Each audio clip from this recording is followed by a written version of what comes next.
The Problem of Power by Antonio Gramsci. 1919. Translated by Michael Carley. The historical position currently reached by the Italian class of the exploited is summarized in these general terms.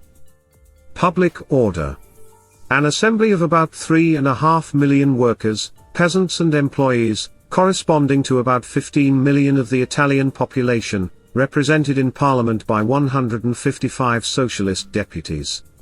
In the political order, the Italian class of producers who do not possess the instruments of labor and the means of production and of exchange of the national economic apparatus, has managed to bring about a concentration of forces which places an end to the function of Parliament as the base of state power. As a constitutional form of political government, the Italian class of the exploited has thus managed to inflict a tremendous blow on the political apparatus of capitalist supremacy, which is founded on the circulation of conservative and democratic parties, on the alternation, in government of various political firms which paint in unvarying colors the capitalist brigandry, the rule of the bank vaults.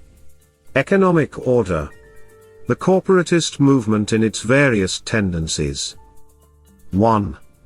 The movement of the industrial workers in the vanguard because salaried in the most advanced modern industry, and of the agricultural workers in the zones of intensive farming, which is concentrated in the Confederazione Generale del Lavoro. 2. The movement of workers in the backward industries, thus eternally restless and indisciplined, which replaces permanent concrete revolutionary action with revolutionary phraseology, and camps under the nomad tents of the Unione Sindacale Italiana. 3. The Railway Workers' Union, an amorphous mass of vanguard industrial workers, of petty bourgeois employees, of self-centered technicians, and of an uncertain and indistinct group of waged and salaried workers, attached to state pay as only the Italian petty bourgeois and small peasant can be. 4. The Catholic unions of peasants. They stand in the same relationship to the confederated land workers as the workers of the Unione Sindacale do to the confederated workers, masses of backward proletarian elements, which introduce into unionism extraneous and contradictory principles, religion, vague, and chaotic libertarian aspirations. 5. Leagues of peasants and Camere del Lavoro spread here and there in the whole of Italy, but especially in southern Italy and the islands. These are a characteristic of the lack of cohesion in the national economic political apparatus. They are born from an individual effort, and survive from day to day, exhausting their activity in chaotic movements and without a permanent concrete aim. 6. Proletarian leagues of war-wounded and veterans, free associations of veterans, and ex-combatants, they represent the first, grandiose attempt to organize the peasant masses. 7. The corporatist movement, in its various tendencies and forms, has concentrated a mass of at least 6 million Italian workers, corresponding to about 25 million of the national population, and has caused the disappearance from the economic field of the free worker, has caused, that is, the paralysis of the capitalistic labor market. The conquest of the 8-hour day and of the minimum wage are due to these general conditions of the labor market. The capitalistic order of production has been deeply perturbed by it, the freedom of exploitation, the freedom to extract surplus value from the workforce, profit or return to the capitalist and to the principal owner, state taxes, tribute to the newspapers and to the hired thugs of the banks, has been limited, has been subjected in an indirect way, also, to proletarian control, the economic bases of capitalist organization, which culminate in the highest association of capitalism. The parliamentary bureaucratic state, have been split, by the sabotage of the first source of capitalist power, the freedom to extract surplus value. 8. The electoral triumph of the Socialist Party, the returning to Parliament of 155 socialist deputies who immobilize the functioning of Parliament as a constitutional form of political government, is a simple reflex of this fundamental and primordial economic phenomenon, through which has been immobilized the functioning of the workforce market as a constitutional form of the economic capitalistic government, of the power of the capitalists over the process of production and exchange. The workers and peasants of the vanguard have understood that a situation of this kind was being formed in Italy during the war, and it was consolidated in this first post-war period. They have understood that the conquests achieved can be held only if they go further, if the 8-hour day becomes law for workers and peasants, becomes a widespread custom of communist society, if the minimum wage becomes a law which recognizes for workers and peasants the right to be able to satisfy, with the fruits of their labor, all the needs of a certain standard of civil and intellectual life, a law which emanates from the power of the workers and peasants, a power which, in its turn, is the political reflex of a renewed order of the process of industrial and agricultural production, if the control of the coalesced worker and peasant masses over the source of bourgeois power, the formation of surplus value, comes from the current form, brutal and indistinct, of mass pressure, of mass resistance, to become economic and political technique, to be embodied in a hierarchy of economic and political institutions which culminate in a state of workers and peasants, in the government of workers and peasants, in a central power of workers and peasants. And the conquest of the earth by the peasants becomes, from a simple possession of the elementary instrument of labor, conquest of the fruits which that instrument can produce, and thus control of the forms in which the produced wares circulate, and control of the economic organisms which represent the stages of this circulation, the banks, the bank associations, the commercial centers, the network of rail, river and maritime transport.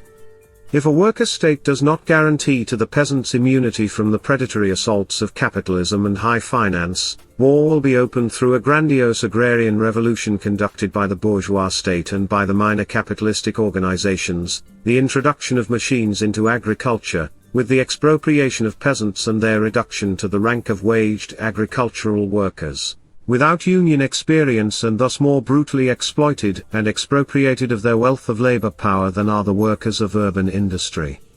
Progressing in the path of revolution until the expropriation of the expropriators and the foundation of a communist state, is the immediate interest of the two most numerous orders of the class of Italian producers. It means for the city workers keeping the gains made up to now and not seeing them overturned in a bankruptcy of the apparatus of industrial production and in a collapse of society into permanent disorder and terrorism, without a predictable outcome.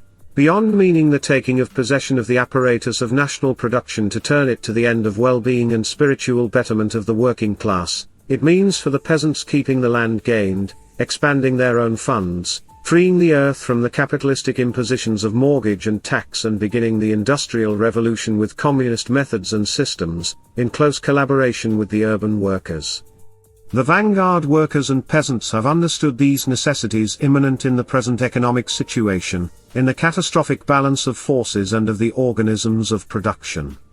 And they have done all they can do in a democratic society, in a politically configured society. They have indicated the Socialist Party, which represents the ideas and program to carry out, as their natural political hierarchy, and they have shown the party the way to power, the way to government, which is based constitutionally not on a parliament elected by universal suffrage, by the exploited and the exploiters, but on the system of workers' and peasants' councils, which embody the government of industrial power, as much as the government of political power, which are thus instruments of the expulsion of capitalists from the process of production and instruments of the suppression of the bourgeoisie, as the dominant class of all the institutions of control and economic centralization of the nation. The immediate concrete problem of the Socialist Party is thus the problem of power. It is the problem of the modes and forms in which it might be possible to organize the whole mass of Italian workers in a hierarchy which culminates organically in the party. It is the problem of the construction of a state apparatus, which internally functions democratically, that is guarantees to all anti-capitalist tendencies the freedom and the possibility of becoming parties of proletarian government, and externally as an implacable machine which grinds the organs of industrial and political power of capitalism. There exists the great mass of the Italian working people. Today it is politically divided into two prevalent tendencies, the mass of Marxist socialists and the mass of Catholic socialists, and in a multiplicity of secondary tendencies, the anarcho-syndicalist, that of the democratic socialist ex-combatants, and the various localist groupings of revolutionary inclination. This mass represents more than 25 million of the Italian population, that is a stable and secure base of the proletarian apparatus. There exists a series of union organisms and of semi-proletarian associations, which represent a distinction of technical and political capacity in the great mass of the working people. There exists the Socialist Party, and in the party the revolutionary communist tendency, which represents the phase of maturity of actual historical consciousness of the proletarian mass. The major concrete problem of the present moment, for revolutionaries, is this. 1. To fix the great mass of the working people in a social configuration which might conform to the process of industrial and agricultural production, formation of factory and village councils with voting rights for all workers. 2. To obtain in the councils a majority of representation for party comrades, workers' organizations and sympathetic comrades, but without excluding that it might, temporarily, in the first moments of uncertainty and immaturity fall into the hands of populists, anarcho-syndicalists, reformists, insofar as they are waged workers and elected in their place of work, and insofar as they adhere to the worker state. In the higher urban and district hierarchy, representation in the urban or district council must be given, as well as to centers of production, that is as well as to the working mass as such, to party sections, circles, unions, proletarian associations, cooperatives. The socialist majority would be notable in these local powers and would be overwhelming in the large industrial cities, that is where the workers' state is truly a proletarian dictatorship, of the factory workers, and overcomes the most arduous difficulties, because it takes over the capitalistic centers, the capitalistic organisms which vibrate their tentacles throughout the nation. The end.